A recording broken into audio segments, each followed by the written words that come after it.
तो आइए अब हम समझते हैं क्वेश्चन नंबर 44।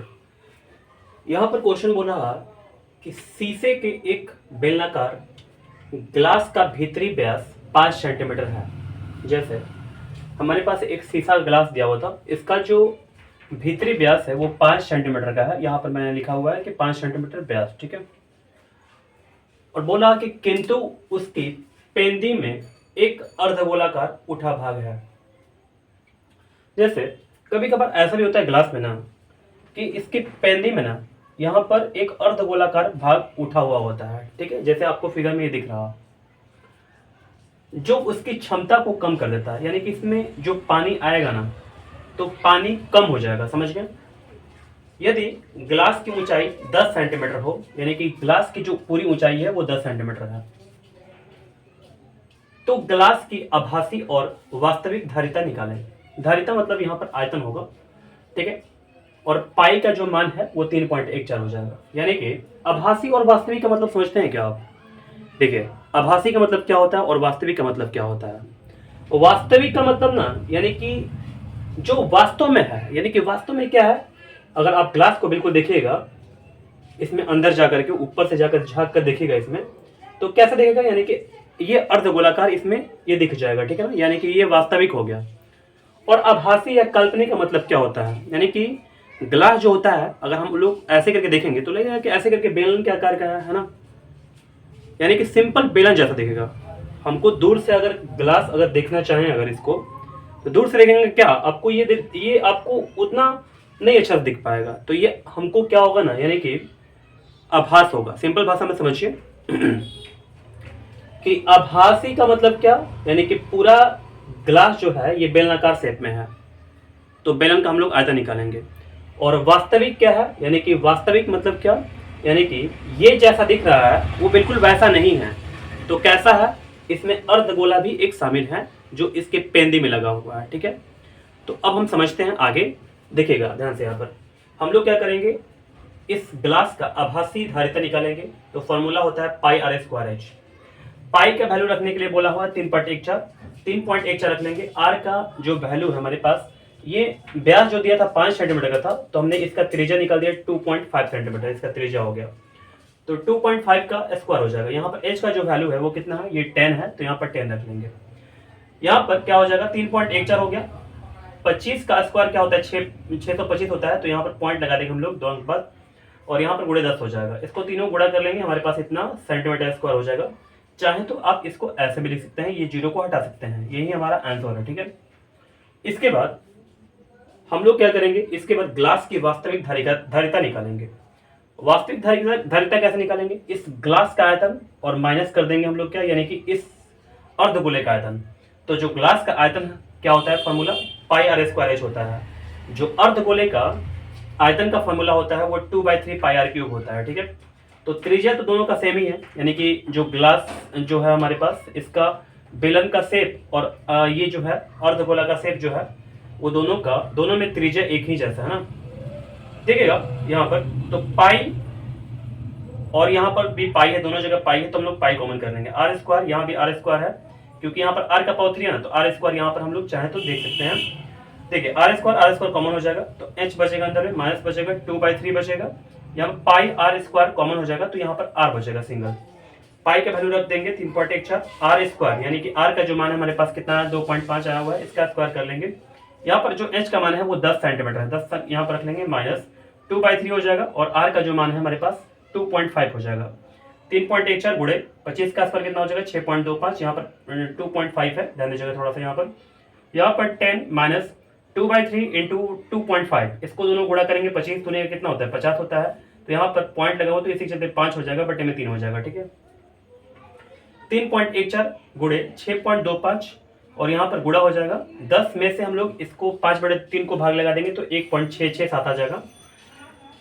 अब इसके बाद क्या करते हैं, 3.14 यहाँ पर गुणा हो जाएगा, 6.25 गुणा, इसको दोनों घटा लेंगे तो 8.333 आ जाएगा। इस तीनों गुणा कर लेते हैं, हमारे पास आ जाएगा इतना, ठीक है। अब देखिएगा हम लोग चाहें तो इसको ऐसे भी लिख सकते हैं, यानी कि ये 163 पॉइंट, यहाँ पर 5 3 और बाद में 5 दिया हुआ, तो 5 को अगर हटाते हैं हम लोग, यानी कि इधर का हम लोग मान को हटाते हैं, तो ये जो 5 है ना, 5 अगर 3 के आगे है तो 5 जो है वो, अगर यहाँ का जो मान होता है वो 5 से बड़ा होता है या 5 के बराबर होता है, अगर इसको हम लोग हटाते हैं तो इसको हम लोग बढ़ा देते हैं, तो 3 को हम लोग क्या करेंगे, बढ़ा देंगे। अगर इसको हटाएंगे तो ठीक है, तो यहाँ पर इसको हटाने के बाद हमारा ये क्या हो जाएगा, 3 क्या हो जाएगा, 4 हो जाएगा। तो 163.54 सेंटीमीटर क्यूब, यानी कि हमारा जो वास्तविक धारिता है ये हमारे पास आ गया। ठीक है, तो उम्मीद करते हैं ये क्वेश्चन आप अच्छे से समझ गए होंगे। तो आइए अब हम देखते हैं क्वेश्चन नंबर 45। यहां पर क्वेश्चन बोल रहा कि 6 सेंटीमीटर की त्रिज्या के एक गोले में एक घन आंतरित है। जैसे हमारे पास एक गोला दिया था जिसकी त्रिज्या 6 सेंटीमीटर की थी। घन जो हमारे पास गोला है ना, उसके भीतर एक घन आंतरित है। इसका मतलब क्या, जैसे यहां पर आप फिगर देख सकते हैं, ये मैंने फिगर बनाया हुआ है। तो आपको इस फिगर में एक घन दिख रहा होगा और एक गोला दिख रहा होगा। गोला बाहर है और घन जो है वो अंदर है। ठीक है, अब देखिए, जैसे गोला के अंदर अगर घन है ना, तो इसके जितने भी शीर्ष हैं, यानी कि घन के जितने भी शीर्ष हैं, यहां पर 8 शीर्ष होंगे। आप देख सकते हैं, मैं पॉइंट यहां पर इंडिकेट कर रहा हूं। पहला, दूसरा, तीसरा, चौथा, पांचवा, छठा, सातवां और 8वां। 8 यहां पर क्या है, घन के शीर्ष है, समझ गए। तो यहां पर अगर ध्यान देंगे आप,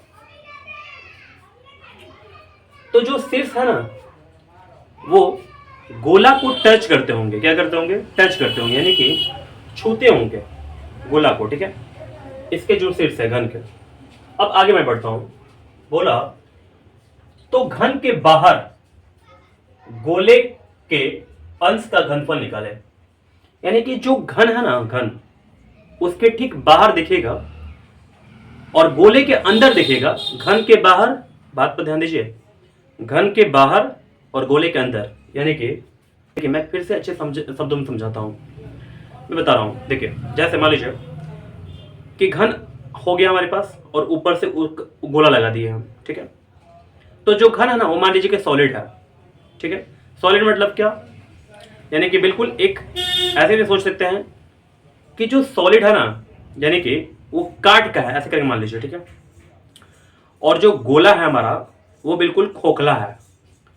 तो बताइए आप कि जब गोला खोखला है और घन हमारा जो है ना वो कैसा है, यानी कि बिल्कुल सॉलिड है, तो हम लोग बोलेंगे जो गोला के अंदर जो बचा हुआ भाग है, जो घन के छोड़ करके, वो क्या होगा। ठीक है, तो उसी का हम लोग को क्या करना है, यानी घनफल निकालना है। शायद मैं आपको समझा पा रहा हूं बातों को। तो आइए अब देखते हैं हम लोग कैसे कैसे ये क्वेश्चन को बना पाएंगे। देखिए, सबसे पहले इसमें जो गोले का त्रिज्या दिया था वो 6 सेंटीमीटर दिया था। ठीक है, देखिए ध्यान सुनिए बात को। पहले अगर गोले की जो त्रिज्या है वो 6 सेंटीमीटर है, मैं बोला हूं कि ये सारे जो यहां पर शीर्ष है सभी इस गोले को टच कर रहे होंगे। ठीक है, अगर मैं बोलूंगा कि इसको अगर हम लोग मिला दिए, यानी कि विकर्ण हम लोग बनाए इस घन में, तो जो विकर्ण होगा ना, जो विकर्ण होगा आपका घन का, जो विकर्ण होगा वो गोला का व्यास होगा। ठीक है, घन का विकर्ण क्या होगा, गोला का व्यास होगा। अब दिमाग पर थोड़ा जोर डालिएगा तो आपको समझ में आ जाएगा कि जो घन का विकर्ण होगा वो क्या होगा, यानी कि गोला का व्यास होगा। ठीक है, तो देखिए यहां पर मैं लिख दिया कि घन का जो विकर्ण है वो गोले के व्यास के बराबर है यहां पर। तो घन का विकर्ण जो है ना, हम लोग यहां पर घन का विकर्ण लिख लेंगे, और जो गोले का व्यास निकल कर आएगा वो कैसे निकल कर आएगा, यानी कि त्रिज्या में 2 से गुणा करते हैं तो हमारा व्यास निकल कर आता है। तो हमारे पास जो त्रिज्या है वो 6 है, तो 2 में गुणा करेंगे, 6 दूनी का 12 हो जाएगा, 12 सेंटीमीटर हमारा हो गया। यानी कि घन का जो विकर्ण हमारे पास कितना आ गया, 12 सेंटीमीटर। आपको पता है क्या कि जो घन का विकर्ण का फॉर्मूला होता है √3 गुणे भुजा होता है। ठीक है, बराबर क्या हो जाएगा, 12 हो जाएगा। भुजा का जो मान आएगा 12/3 आ जाएगा। और भी हम लोग क्या करेंगे, यहाँ पर जब नीचे √ रहता है तो इसको हम लोग क्या करते हैं, यानी कि हरू का परिमेकरण करते हैं। तो भुजा इक्वल टू क्या हो जाएगा, 12/3 गुणा अंडर रूट 3 ऊपर चला जाएगा, अंडर रूट 3 नीचे आ जाएगा। ठीक है, हरों का परिमेय जब भी करण करते हैं, हरों का परिमेयकरण करने के बाद क्या होता है कि जो नीचे वाला चीज होता है उसको ऊपर और नीचे दोनों जगह लिख करके हम लोग इसके साथ गुणा कर देते हैं। ठीक है, देखिए तो यहाँ पर 12√3 बटे में क्या हो जाएगा, √3 क्या होता है, 3 होता है, 3 चौका 12 हो जाएगा, यानी कि 4√3 आ जाएगा। यहाँ तक बात समझ रहे होंगे आप। देखिए हमने क्या किया ना, जब गोला का त्रिज्या दिया था तो हमने क्या किया, घन का भुजा जो है ना उसको निकालने का प्रयास किया। कैसे, आपके सामने है सब कुछ। ठीक है, हमारे पास केवल त्रिज्या दिया था, हमने क्या किया, यानी कि भुजा का जो मान है वो 4√3 निकाल दिया। अब देखिए हम लोग क्या करेंगे ना, हम लोग घनफल निकालने के लिए क्या करेंगे,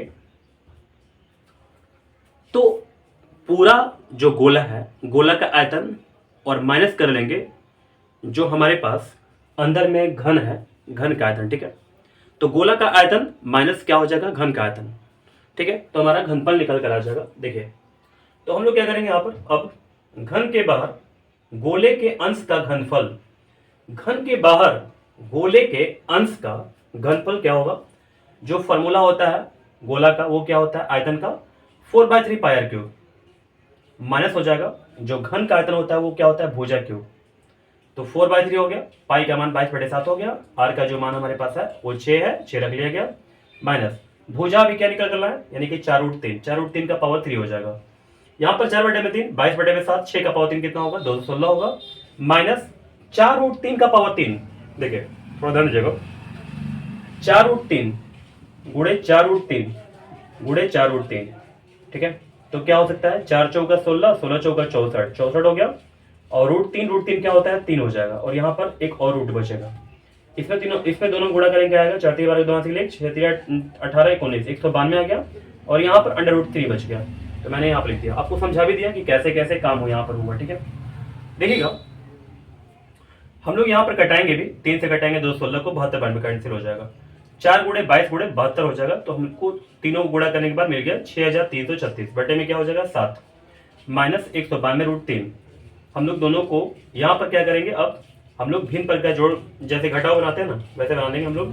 तो यहाँ पर 7 नीचे आ जाएगा, इसको हम लोग ऐसे करके लिख देंगे, माइनस इसमें हम लोग 7 में गुणा करेंगे, हमारे पास इतना आ जाएगा, और √3 का मान हम लोग रख देंगे 1.732।